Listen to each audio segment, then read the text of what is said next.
নগাঁও মাজৰ আতিত ড্ৰাগছ সহ এজনক আটক। আজি নগাঁও মাজৰ আতিত ড্ৰাগছ সহ আটক কৰা হৈছে এজন যুৱকক আৰু ধৃত যুৱকজন মৰিগাঁৱৰ আনাৰুল ইছলাম বুলি জানিব পৰা গৈছে। আৰু অভিযোগ অনুসৰি আনাৰুল ইছলামে দীৰ্ঘদিনৰ পৰা নগাঁৱত চলাই গৈছিল নিষিদ্ধ ড্ৰাগছৰ ৰমৰমীয়া বেহা। ধৃত আনাৰুল ইছলামৰ পৰা জব্দ কৰা হৈছে AS21 N2653 নম্বৰৰ মটৰচাইকেল এখন। আজি নগাঁও মাজৰ আতিত আনাৰুল ইছলামৰ মটৰচাইকেলখন আগচি ধৰিছিল কোম্পানীৰ যুৱকে আৰু তেতিয়াই মটৰচাইকেলখনত থকা মনত উদ্ধাৰ হয় বুজন পৰিমাণৰ ড্ৰাগছ।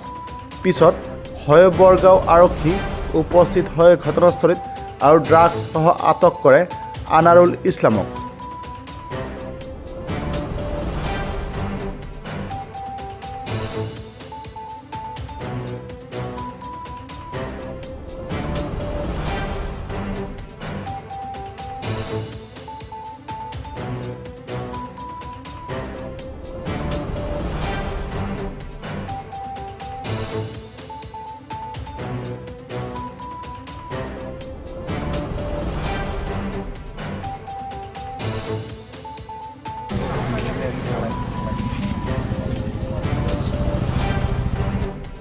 নগাঁৱৰ পৰা নিতুল দাসৰ ৰিপৰ্ট, নিউজ টাইম 3।